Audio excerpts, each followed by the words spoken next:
Reddit, tell me your glitch in the Matrix stories.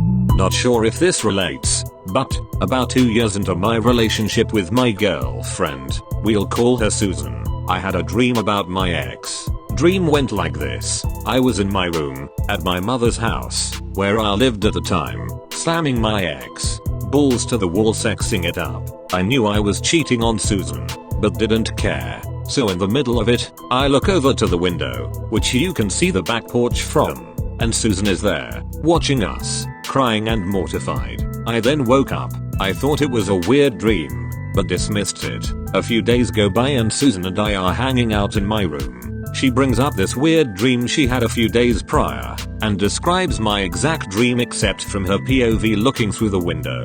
Freaked me the duck out. Didn't say anything about it at the time. I still haven't said anything 5 or 6 years later. It still weirds me out. You need to call your ex and ask her if she had the same dream. This could end badly, or awesomely, or threesomely. My dad had this little toy monkey that he used to call his favorite child and tease me and my siblings with it. Not in a bad way, but it was really frustrating to us and we spent hours trying to steal it from him. Well anyways, one day we finally got it and threw it into the garbage after drawing on it and mangling it for a bit. My dad laughed and searched for it a bit but basically figured we had thrown it out and gave up after a week or so. Anyways, a few years later, when I was about 17, I'm walking down the street in Toronto. I don't live in was just visiting friends, and see this little orange object on the side of the road. When I walk over to it, I pick it up and see that it was the exact same ducking monkey. It even had the black Sharpie lines on it from when we drew all over it. I honestly cannot even come up with the chances of that happening, especially considering our garbage is sent to a local dump and is nowhere near Toronto. Edit. I actually took it with me and killed it with fire just so I knew it wouldn't come back again. I used to work in a building that had 3 levels of sub-basements. With the piece of lab equipment I typically worked on in the lowest basement, I had the only key. There was a wired phone in there, and I did work late some nights, but not this night. I was sleeping alone in my apartment when I woke up to a call on my cell phone from my girlfriend at 3 AM. She was in hysterics and asking why I scared her. Apparently she received a call from that basement phone just a minute earlier, with someone who sounded like me slowly repeating her name, until crackling and fading out. My apartment was 10 miles away from work. I thought she was lying, but I saw the 3 AM call from the basement phone logged on her cell myself. Still freaks me the duck out. Oh poop, it's turning into that thread again. I'm not getting any sleep tonight. Those are the best. I used to work in music and toured with this band. The guitarist Josh of the band's best friend, Matt, had died a couple years back. He always talked about the kid and he seemed like a great guy. Josh always had this reoccurring dream where Matt was standing on this abandoned street which, supposedly, was metaphorical for purgatory. Josh had all these conversations with Matt in these dreams and because he had overdosed unexpectedly, he felt like his spirit was not able to move on. At the end of the dreams, Matt would take a bulb from the street light on the street they were standing in the middle of. Josh described these dreams in extreme detail and I could pretty much picture what the street looked like. Fast forward to about 6 months into touring with these guys. They were huge Bright Eyes fans and wanted to stop in Cassadaga, Florida. Bright Eyes singer wrote an album there and it's a really creepy, spiritual medium place. It might be worth noting that 6/7 of the people I was with are all atheists. So we drive into Cassadaga around 2 or 3 AM and drive around. Suddenly, this big black dog comes in the middle of the road and just stops and looks at us. The guys in this band were weird as duck and were saying things like follow the dog. It's trying to show us something and in my mind, I'm just thinking they are all ducking idiots. We follow this dog for a few blocks, as it was walking pretty slowly. All of a sudden, we turn a street and the dog bolts. We try to speed up but Josh says stop the ducking van. This is it. We are all confused and he gets out of the van and looks around. This is it. This is the street in my dreams. We hang out for about 15 minutes and from the way he described the street, from having houses on the left to a park on the right, it was definitely the street. As we get in the van, a street light goes off and we just drive off. He claims he never had any more dreams about it, as there was closure on everything. Edit. Grammar. Just got crazy goosebumps all over. Middle school, the entire 8th grade class had to do this thing called a cultural fair where we research our lineage, cultural roots, and present it after school at night for all families to see. Me and a buddy are cruising the empty halls out of boredom before the whole thing starts, and for some stupid reason, I bet him $10 I can open any locker, and he gets to choose which one. He takes my bet and picks a random locker. He jiggles the handle and spins the dial on this a few times to make sure it's locked. I remember, it was locker number 424. So I look at him, gosh, watch this. I spin it. 6 right, 24 left, 34 right. I remember thinking, these numbers sound right in my head. The latch lifts up and it swings open. Every time an unlikely opportunity like that arises, I make a similar bet with whoever's around me. If I fail, then it doesn't really matter and we'll forget about it in 10 minutes. But if I succeed, it will make for a memorable story. Always go with a decision that makes for a better story. You must be pretty broke. Sort of related perhaps? When I was looking at colleges, I was walking down a stairwell to see a building when I passed a girl about my age. We both met gazes, passed and then at the same time stopped, turned back around and looked again. For a moment we just stared at each other. It was like I had just run into someone I had known my whole life but had never seen before. At the same time we asked, "Do I know you?" Confused, we spent a few moments trying to figure it out. We swapped names, shared where we were from, where we had traveled, but there was no match up at all. Nothing. She apparently felt the same way, like she'd known me all her life. We didn't know anything about one another, but there was this unexplainable, undeniable connection. Her parents, who hadn't realized she had stopped and had continued walking, came back and hurried her off before I could get her phone or email. Julia, if you're out there, message me. Edit. Before you suggest it, I'm pretty sure we weren't twins. She was black and I am white. Driving home on a storm day, I see that a side road up to the local golf course is blocked off by flashing barricades. I also spy a Mercedes parked past the barricades with its hazards on. I stop and walk up to the car to see if they need help. I'm an EMT. I shine my light in the backseat to see a man slumped over, apparently asleep. Thinking I've got a few drunks, I move up to the driver window and rap on the glass and shine my light in. The driver is sitting bolt upright, unmoving, staring straight ahead. My window rapping or light doesn't cause him to blink, flinch or move. I look over and the passenger is slumped forward onto the dash. This begins to creep me out. I call down to the sheriff station and request a code 2. No lights, sirens. Unit up to my location to help me check them out. Doors are locked. While on the phone I walk back to my truck to get my go bag. As I'm on the phone with dispatch, she asks me to get a license number for the car just as a PG&E power company cherry picker truck comes rumbling down from up the closed road. I move to go around the truck to get the plate number, and the car is gone. I talked to the driver of the truck and he said there was a 80-foot tree down across the road, and that he didn't think it would be open for a day or so. So the question is, the hell did the car go? Tree up one way, barricades down the other. It's kept me a bit unsettled when stopping at accidents hazards since then. Edit. Here is the intersection via Google Maps. Barricades were 5 feet in front of the camera and the tree was up around the distant bend. Ever since I was a kid, I have what I call doubling occasionally happen around me. I put something in a pocket, then later find it in another pocket, as well as the original in the pocket I had put it in. And yes, it has happened to money before. Score. The most standout example was when I was a teen at camp. All the leaders had engraved plastic name tags, and we were only issued one. I used to keep moving mine between my hat and my shirt. At the end of camp I just crammed all my stuff in a duffel and headed home. Later when I unpack, the first thing I do is pull out my hat with the tag on it. Okay, so that's where I had it last. And of course a minute later I pull out a shirt with the same name tag pinned to it. I also experienced a similar phenomenon when I was a kid. For a few years it happened on a daily basis, but haven't seen it in a long time. Someone would place something in their pocket, backpack, etc. but when they went to grab it later it would be missing. I would then reach into my pocket, backpack, whatever and pull the item out. I initially got accused of being a thief, but when it happened repeatedly when I hadn't even been within 20 feet of the victim, my friends and classmates stopped doing so and just kind of accepted that that would happen around me. TLDR, I'm a quantum counterfeiter pickpocket.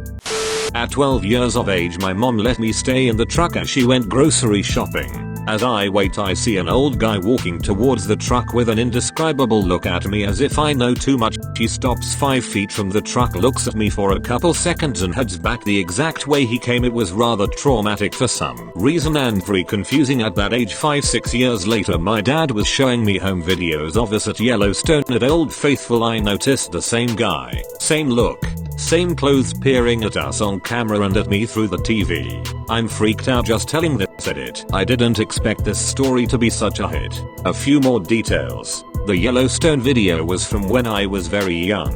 I'm thinking 1 or 2 years of age. I was in an awesome baby pack on my dad's back. Also I will try my hardest to find the video. I don't see my parents often and if I do I don't think either of them will know where our home videos are. Divorce can be a messy and destructive thing. If I do find it I will definitely post the video and message you all.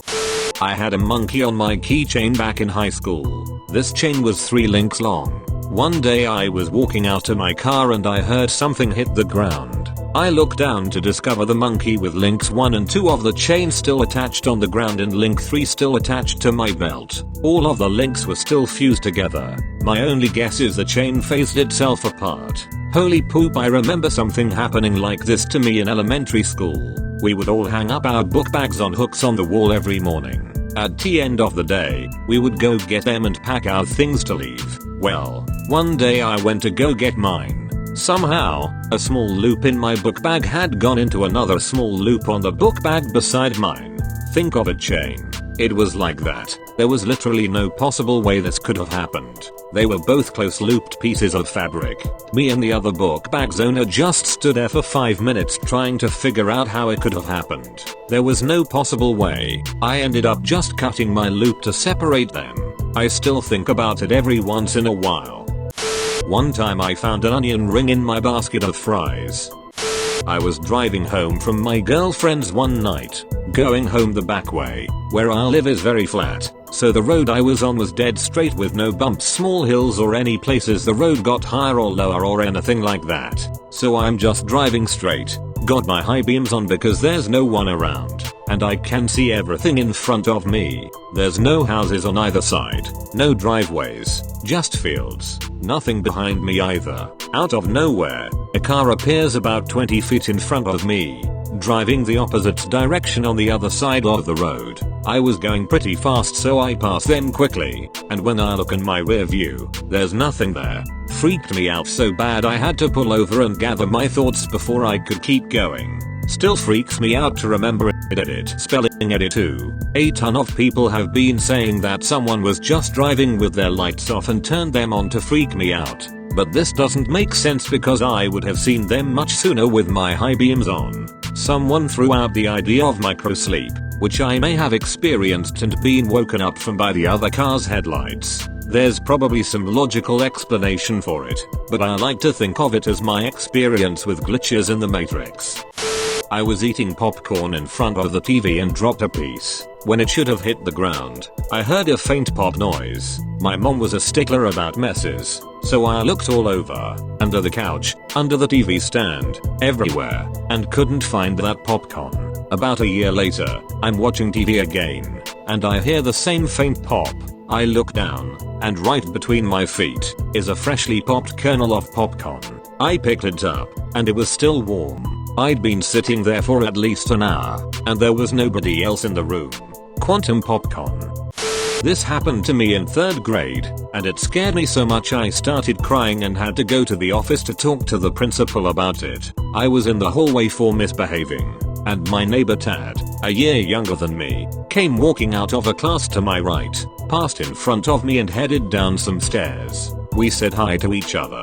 About 20 seconds later, he walked out of the same class, passed in front of me, and headed down the stairs. I just stared at him, confused and afraid, and he looked back like, why the F are you looking at me like that? I never realized how much it was like Matrix deja vu. Edit. I thought of a second example of this, and as long as this thread is so popular, I may as well share it. A few years after this incident, my sister and I were hanging in the living room, watching TV. We both saw our mom walk through the other room, and through the adjacent hall. Maybe 20 minutes later, she came in from the backyard. My sister and I looked at each other confused, and asked her how she got back outside. She didn't know what we were talking about. She had been outside for hours. No one else was home, of course. Second, Tad sounds like kind of a dick. You should stick with Tad Prime.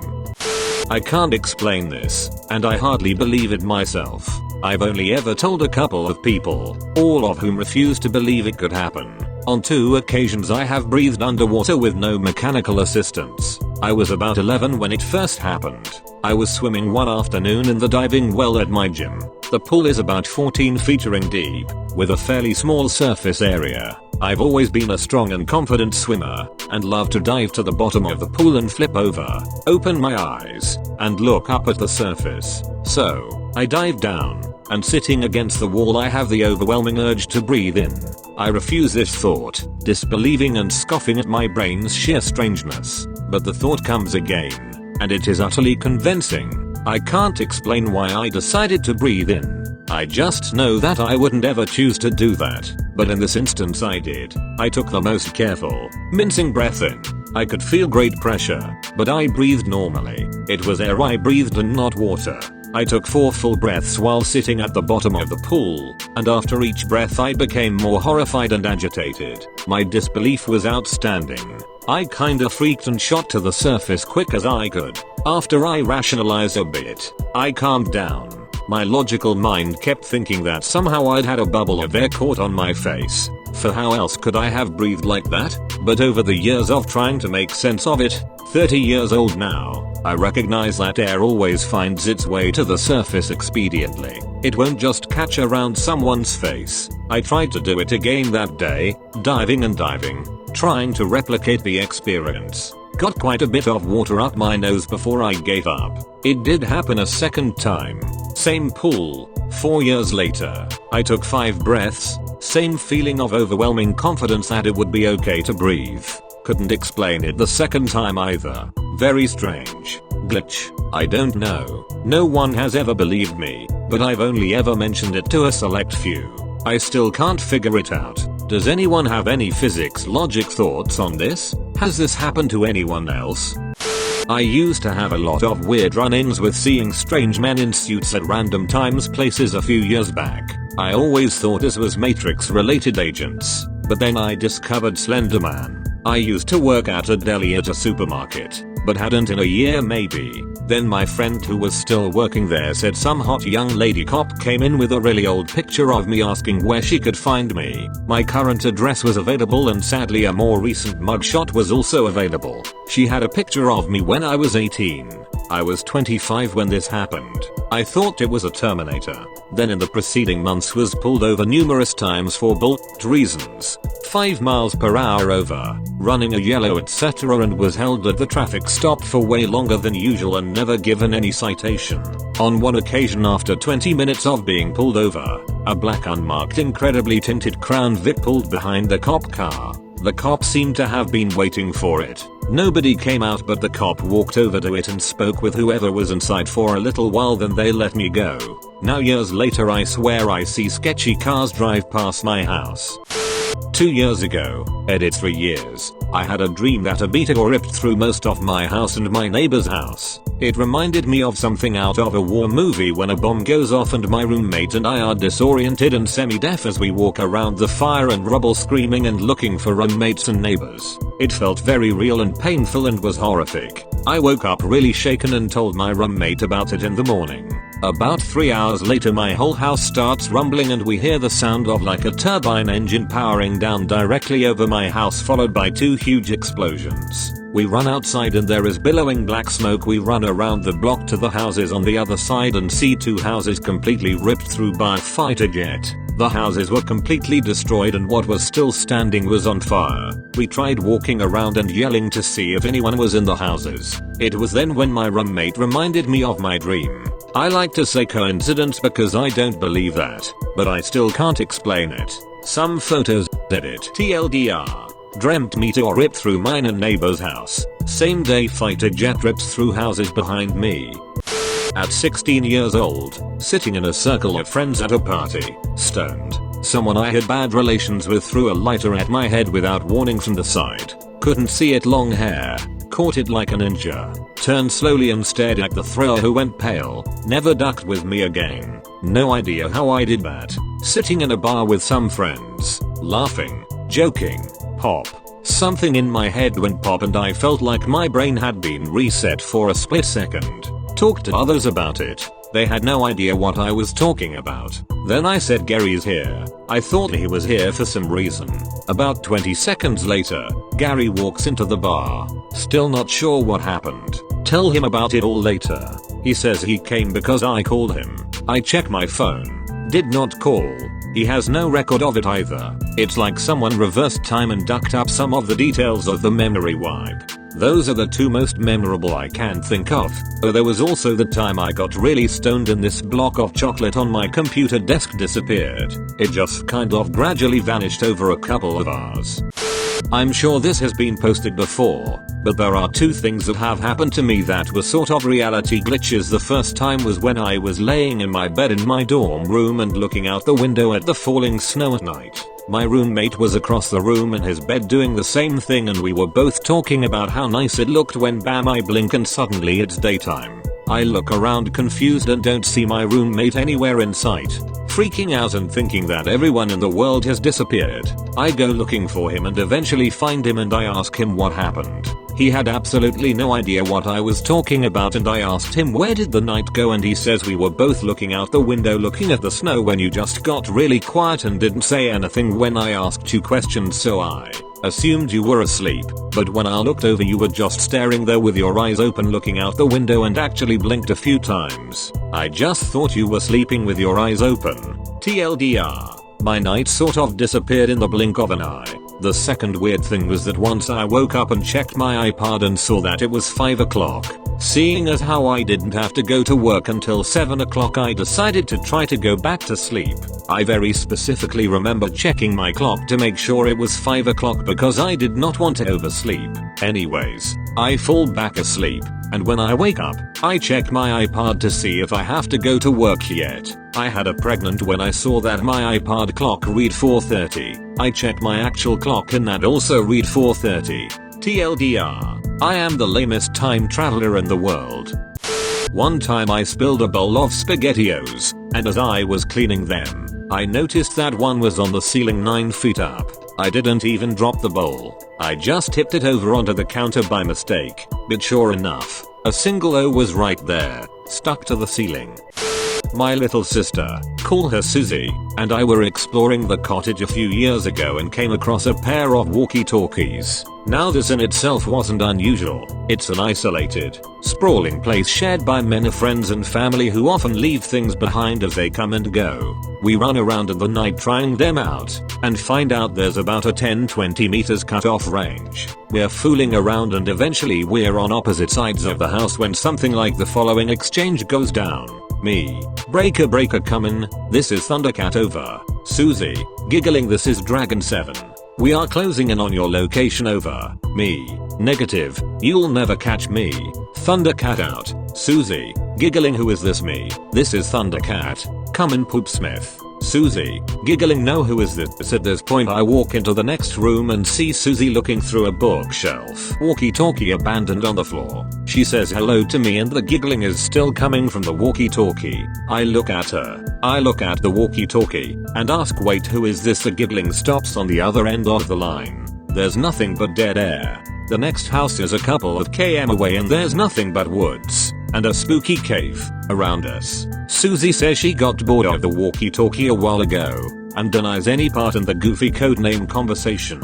We search the place top to bottom and find no one and nothing that could have been making the call. We try the walkie-talkie a few more times but are never able to raise our ghost girl again. I still accuse her of having been the voice on the other end of the line once in a while, but deep down I know that when I told her what went down, she showed real fear. TLDR. Haunted walkie-talkie. I was in class one day, sitting in a group of 3 people including myself. We were talking and my friend dropped his pen on the desk. I saw it stall in midair for a second then drop on his desk. My friend asked, did anyone else see that? All my friends saw it, and it was just the weirdest thing I've ever seen. To this day I have no explanation for it. I have a strange and inexplicably vivid memory from my childhood. One day I was playing Sonic the Hedgehog at my uncle's house and eating Cheetos. I got particularly engrossed in the game and started to reach over for the Cheetos without looking. I patted around on the floor with my hand before taking my eyes off the screen. When I finally turned to look for the Cheetos, they were floating a foot off the floor. The instant I realized that they were in the air, they dropped to the ground. I ran out of the room screaming. My friend has this recurring dream where he is in his room trying to sleep. He looks at the clock and it is some random time. Then a shadowy figure enters the room and walks toward him and envelops him in a bitter cold. He wakes up and the clock is exactly 5 minutes before the time in his dream, like it's about to happen. TLDR. Friend probably got raped by his uncle as a kid. I grew up in North Texas, and one of my friends has a cow farm and a lot of land. The name of the street he lived on was his family name. Me and my friends would go out there a lot on weekends, way out on the land far from his house, bring a guitar and some weed, and make a campfire and just hang out. One summer night my friend asked if we wanted to see a haunted house. He said it wasn't really haunted per se, but it was way out in the middle of nowhere, and was abandoned. He said he'd driven by it a few times on farm routes but he never had the stones to go explore it himself, especially not at night. It was one of those times when no one wanted to be the first to say no, so we all said yes. It was a cool, clear night, and we piled into my friend's sedan car. We were listening to some good old classic rock tunes and generally enjoying ourselves. We came to an area where we had to drive over a very old river, which was now a stream. This stream had eroded this patch of land for so long that it had become a very, very steep depression. There was a large plank of wood across the remainder of the stream, making it a flat enough plane to drive across. Our friend assured us it was safe for the car, even though it looked like the angle was too steep for a car to cross without being damaged. By this point the atmosphere had changed. We were no longer just hanging out all fancy free. Few of us were speaking because we were just looking at the windows at the dark, looming trees and expanses of moonlit grass. We held our breath as we crossed the stream, and when we crossed it, there was a sea change in the way I felt. It was as if I could sense the house getting closer. No one had said a word for the past 10 minutes, other than my friend giving us time estimates of how much further we were from the house. There was nothing out here, not even a paved road. There was a dirt road formed from cars, but it was very old and overgrown, as if it had not been used, except perhaps sparingly, for a decade. Suddenly, I became aware of something that had been present for a good portion of the trip but had occurred so slowly that I hardly noticed. I broke the silence. Everything is black and white. I can only see black and white. Everyone else in the car started to freak out because they could only see black and white too. There was no color anywhere, just shades of black, like an old photo. Are we dead? I asked. I was convinced we had died along the way, but had not been aware we were dead, like a horror movie. I still have no explanation for this. We pulled up to the house. Color had returned, it seemed, but it was so dark that it didn't matter anyway. The house was 2 stories, at a slight tilt, and the face of the house looked menacingly down at us. It was an old, southern house, with white pillars that had become discolored with age, and faux balconies jutting out from under the 2nd-story windows. About 50 meters from the house was a large, metallic silo. As the headlights from our car washed over the area, the darkness took its time to leave, because it had become so settled there. We began walking slowly towards the house.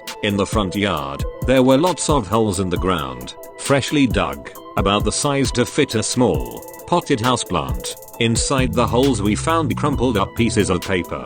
On the paper were crude drawings, like children's drawings. They were of people, Stick figures. Some of the stick figures would be upside down or laying down. Some of the stick figures had faces, and they were all sad or yelling about something. We went to the silo. It was unlocked. We went inside with a flashlight and lit up the interior portion by portion with the beam from the flashlight. It was totally empty and gleamed like polished chrome.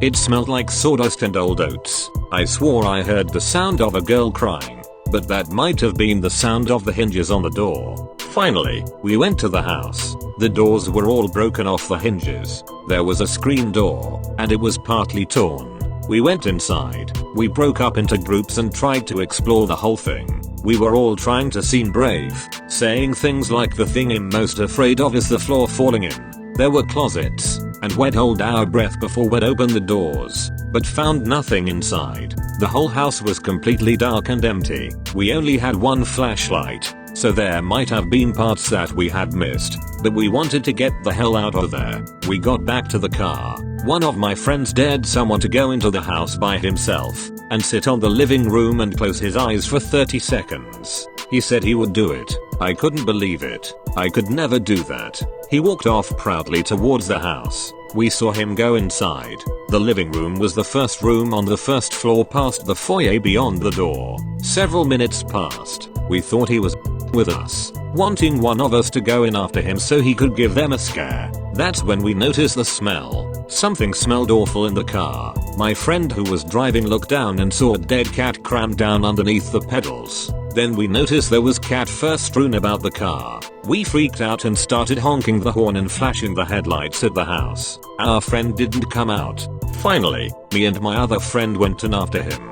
When he got to the living room, we found him sitting on the floor, huddled over, his back to a wall with his arms wrapped around his knees and his head buried in his legs. He looked up at us as if we should run away, as if it was too late. We told him to get off his ass so we could get the duck out of there. He pointed at the wall behind us. The lights from the car were still flashing, trying to get us to leave. Each time the lights flashed we could see it. All of our names were written on the wall in red.